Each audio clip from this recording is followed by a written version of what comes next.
So this is going to be an overview of a liturgy that I put together for one of my classes.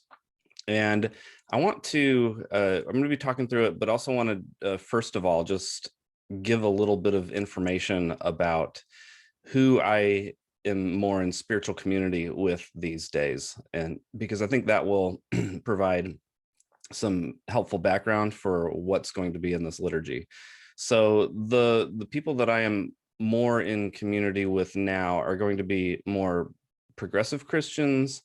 They're going to be some Jews, some agnostics, some atheists. So these are, it's just a very different context than your typical Southern Baptist or Methodist or relatively conservative evangelical church.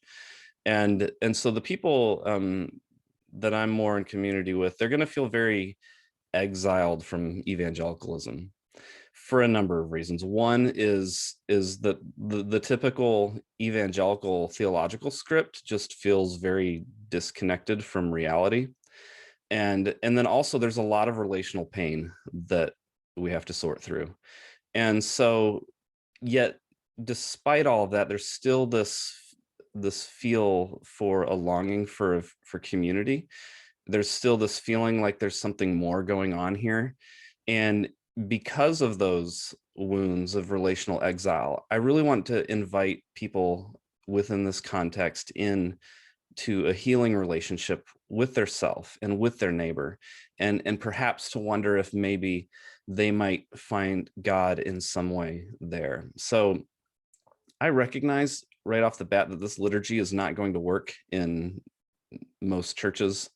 I recognize that, but that's not who I'm writing this for. I'm writing this for a completely different audience and context. So with that said, I divide the liturgy into three particular contexts: converging with self, and then converging with neighbor, and then converging with God. And those are very much based off of the love your neighbor as you love yourself and love God commands of Jesus. And we'll kind of get to that a little bit within the liturgy. So starting off with converging with self, I didn't want to start with a call to worship, because worship feels very, it's more of a communal event, and it's in the corporate context, it's more of a communal event, and it's also very focused on God.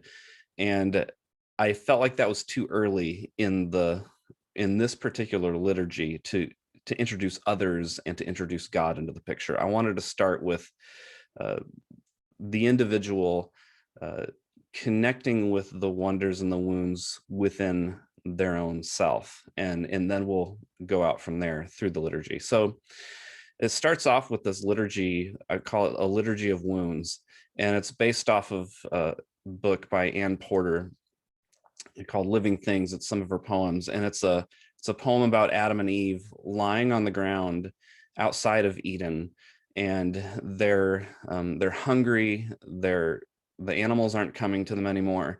They feel left out. And I think that this very much resonates with the way a lot of people who have left evangelicalism feel. We feel very alone. We feel like we're outside of Eden in some ways. And when it comes to the spiritual communities that we were once a part of. And so I just wanted to give people space to name this at the very beginning, to name these wounds of exile from your family, from your spiritual community that you've had. And then I start here with a song. I just called it Holy. It's not really a song. It's just having a guitarist who can just, play around with the E chord and just allow people to just sense their breathing, to sense what's going on inside of them, and just to name this wound as this is a holy place where we're at. This is not something to just be flippant about. This is even this here in this pain on this hard ground is a holy event. And I would have a lighting of incense during this time to just further bring in our senses and our awareness of this being a holy event and a holy presence. And then I move into a Liturgy of Wonder. And really, this is based off of the Henry Nouwen book that we read, where he talks about reaching out, where he talks about from loneliness to solitude. And so you're recognizing your loneliness, but it says, I'm too alone in the world, yet not alone enough. So let's move into this loneliness. Let's recognize what this is. Let's move into it until we reach a solitude of heart. And Henry Nouwen does a really good job of modeling that. And then later in this prayer, it says, I want to mirror your immensity. And I think that that's something where people who have left evangelicalism, they begin to see the infinite nature, the expanding nature of the cosmos. They start to, if there's a God, they start to see God as this more of an infinite being. And so I wanted to combine this image of God language, this mirroring language that we've had within Christianity, with also this immensity. Like, how do you image something that is infinite? That's one of those disconnects that I think a lot of us feel. And so I wanted to name that, but do so within the context of this is a wonder that we have. This is a desire that we have. It says, I want to unfold. Unfolding, as we'll see in the sermon that I preach connected to this, is unfolding is the story of the cosmos. And so I'm connecting my particular experience with the universal story of unfolding, and that will come to play later when we talk about the Eucharist. Says, like a word I'm coming to understand, like a pitcher I pour at mealtime, like my mother's face, like a ship that carried me when the waters raged. It's tapping into this desire for wholeness. And that's really where we're trying to get to, is from this feeling of exile and loneliness, moving into solitude, and then realizing wholeness. And so then we have a gospel reading from Matthew 22, and this is where we specifically name love the Lord your God with all your passion and prayer and intelligence, and love your others as you love yourself. And I think it's also interesting because it starts off with these religious authorities trying to trap Jesus into a question. And I think that, again, people who have left evangelicalism feel a disconnect from the authorities that were in those churches. And so I think it's important to recognize, yeah, we have been hurt, and there has been a lot of abuse of authority, and yet to invite them into this conversation of loving yourself, your neighbor, and God in that. So, and that also provides the structure for the entire liturgy. It's a preview for where we're going with this. So then I have a Liturgy of Wholeness, and it's getting into the story of the cosmos. And it's really showing us that there's something bigger going on here, but that you're invited. It says, which makes me a personal created co-creator. Like, you're invited to whatever is going on here that's bigger than just ourselves. And then I have a prayer of personal confession. So all of this is still in this convergence with self. And so I went through the 10,000 Fathers preaching school, and we talked about how we have these needs for approval, and we have fear, we have guilt. And so basically what I did is I put together this personal confession in light of the disconnects and the exiles that we feel in ourselves, and just confessing, this is how I felt guilt, and this is what I said in my guilt, this is what I said in my fear, this is what I said in my shame, and just allowing us to name that, to admit that these are meaningless categories to a God who is infinite love, and just to hand that to God. So with that, we then move into the converging with neighbor section. And here I have I call it the Liturgy of the Question. And it starts off with a big one. Was Jesus of Nazareth God? Like, when I was in my part of evangelicalism at the very beginning, it was, our big questions were, are there other music styles you can use in worship, and then it expanded to, can you speak in tongues in worship, things like that.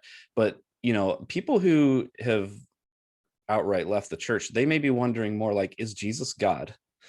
um really big foundational questions like that. And so that get really to the heart of who Jesus is. And again, it talks about these patristic giants and how they tackled these questions throughout church history, and had this battleground of intellectual wits and power. Again, telling somebody who's left evangelicalism that, oh, well, such and such a council said this, like, that's not really going to resonate with them. But however, towards the second half of the liturgy, it says, a poor woman in a small village awoke every morning with the words, I believe. She believed without logical arguments, without formal distinctions.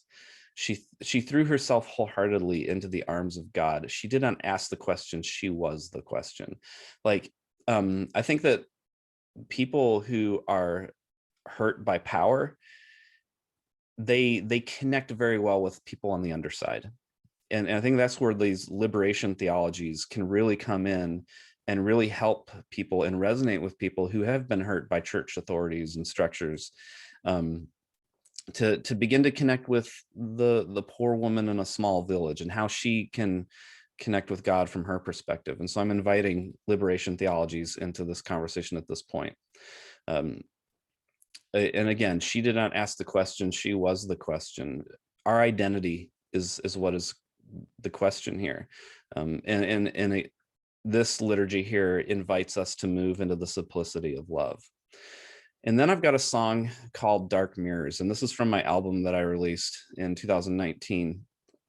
Basically what it did was, the album was about considering, it was taking Psalm 8, consider the stars, consider the heavens, and then, like, what if we considered it within what we know of modern science? And so, dark matter is something in the universe that draws the universe together, and dark energy is what expands it outward and moves it forward. And yet these are things that we can't see. They're things that we can't feel. And so I wanted to use that as like a parallel to how there's so much things that we can't see, we can't hear, we can't feel.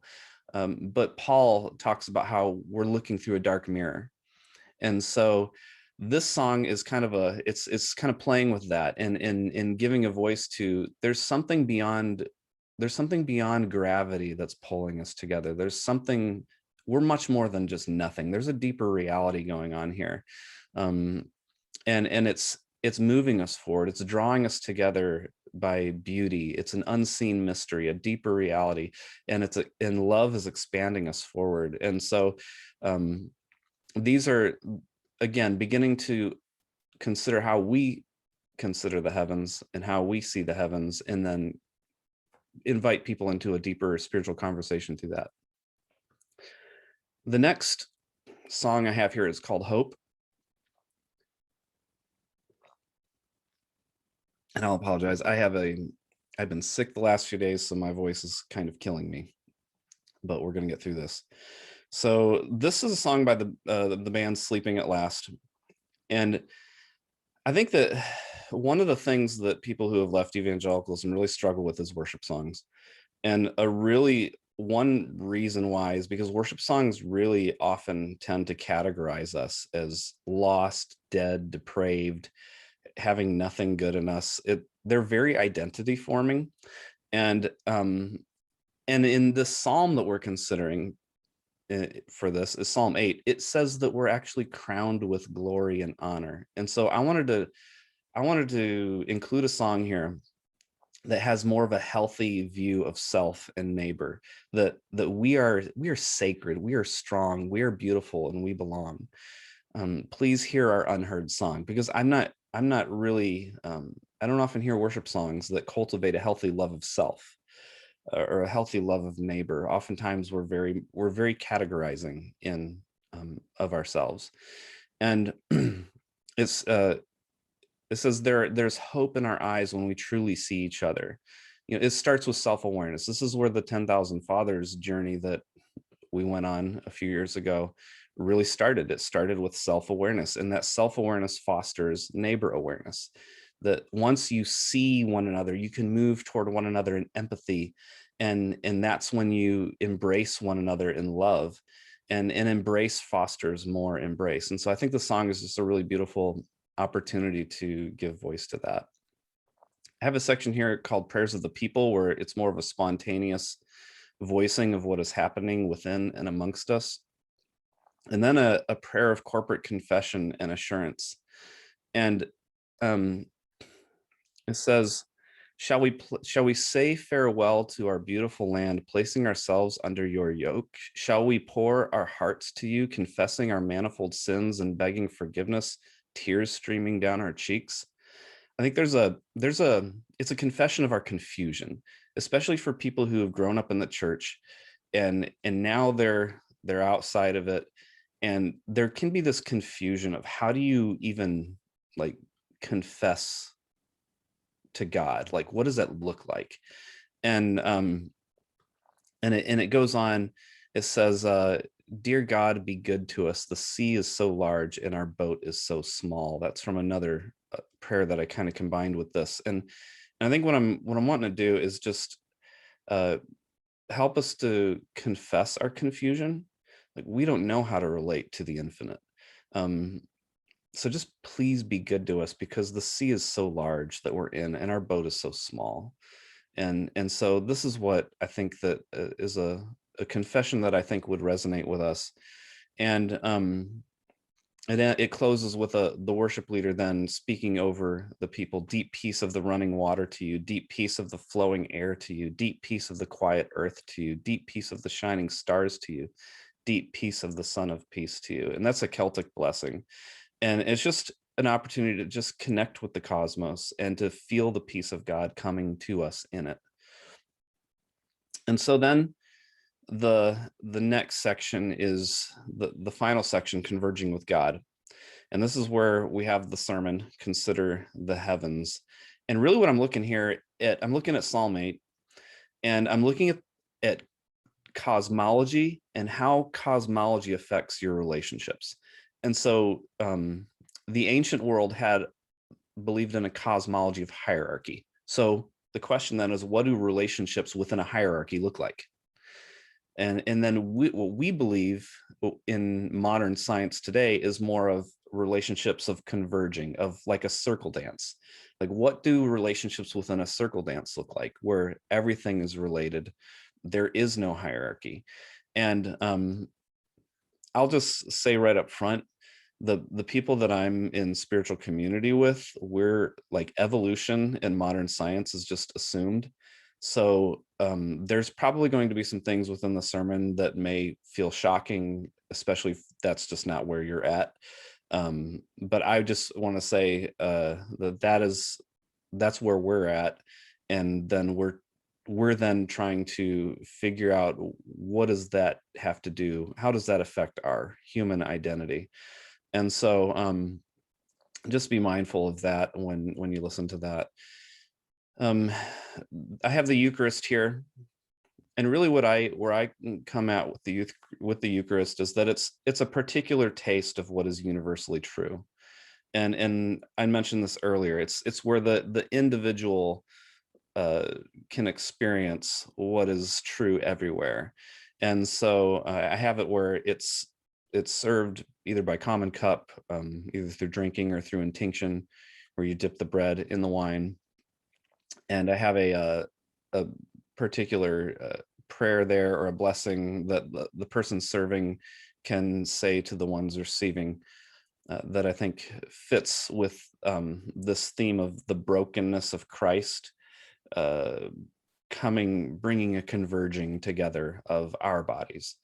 And I think that fits really well with what I'm trying to do here.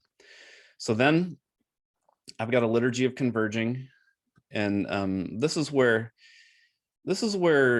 I'll point out like one difference. Like, the traditional evangelical view of the cosmos is creation, fall, redemption, restoration. And so at the front end and the back end, like, you've got these what happens at the beginning happens at the end, but in a more of a renewed way. And that's really, while the story may be different with modern science, there's also something similar. Like science says that it began with a singularity where everything was one, and then there's a diversification, and then wholes converged to create even more transcendent wholes. And there's a unifying process going on over time, so that in the end, it's as if what was there before is there again in a renewed way. And I think Ephesians 1 talks about the uniting of all things in Christ. There's a diversification that happens into every nation, tribe, and tongue, but there's also a uniting that happens. And so these are some metaphors that I'm trying to play with here and bring together for people. I've got a song here called Infinite Mystery then. This is a song that I wrote. And it starts off in a desert by the garden where we watch the fireflies dance. We are strangers to the world where we were. This is hearkening back to that first liturgy of Adam and Eve outside the garden, and saying this is where we feel like, are we ever going to be able to participate in a church again? Will we ever fly with them again? And we're letting go and falling away. That's what people say. Oh, you're just falling away. So it's kind of playing with that. But then Meister Eckhart, and he really inspired this. He had a quote that said, "Intuitive knowledge of God is like cooling snow on hot desires, the gentle dew of a verdant valley, the refreshment of an intoxicating wine or soothing oil, a purifying fire, a reassuring light in darkness, and a mighty wind." And what I'm trying to do is help people to tap into their intuitive knowledge of God that is still there in its seed form. And so that's where the chorus comes in, like cooling snow on hot desires, or gentle dew on purifying fire, in broken bread, intoxicating wine. This is where we know you in infinite mystery. And so it's very much in resonating with Meister Eckhart. There's a bridge there where I really begin to get into it. This is where we know you. It's in the wonder of unknowing. When we take apart all of our structures that we've built, and it's in the beauty of being there that we can be with God. This is where we see you in the ever burning bushes. When we can see God in all of creation. It says,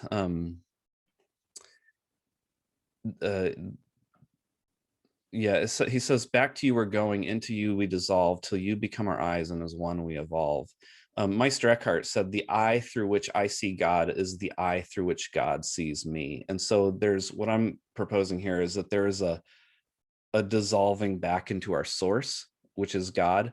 There can be a converging with the infinite, whereas the eye through which I see God, God is now seeing through me. And it's meeting God at more of an intuitive, mystical level there. And then towards the end here, I get to the Liturgy of Death, because death is really the question that we all have. And what is death? It says it is hard to say what death is like while still in breathing skin. That's the question we have. Can we really say what death is like when we're still in this breathing skin? And really, like at a bare minimum, it's a returning to the earth.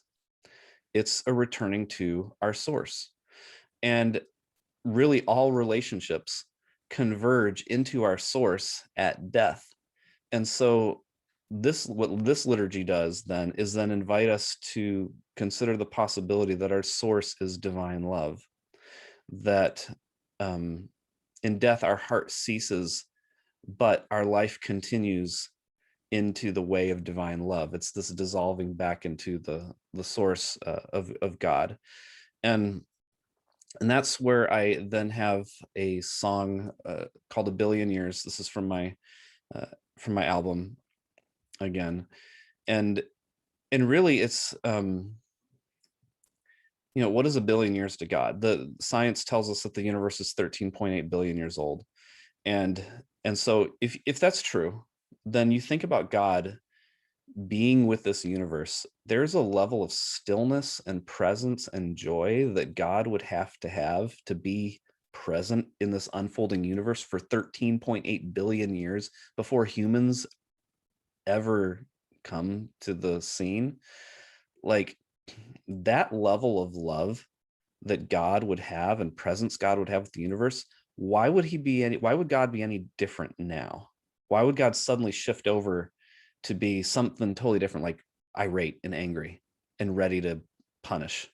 I don't think so. And so this song is really naming that stillness and that presence and that joy of God throughout time, and saying this is a story of unfolding love that is coming from God.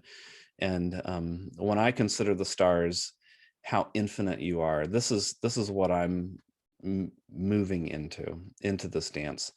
And so then I close with a liturgy of resurrection. Again, we still have wounds, we still suffer exile, and so I'm inviting people here to move into forgiveness, because this liturgy says that to move into forgiveness is to move into resurrection, into the possibility of a new life. And it says forgiveness is resurrected life. The power of hope joins the power of love and gives birth to the power of the future. And then I have a closing benediction here, and it's just calling each individual to just embrace themselves and their neighbor, and to begin to recognize how God is moving us forward toward one another, how embrace fosters more embrace, and how God is moving us toward greater depths of wholeness in that.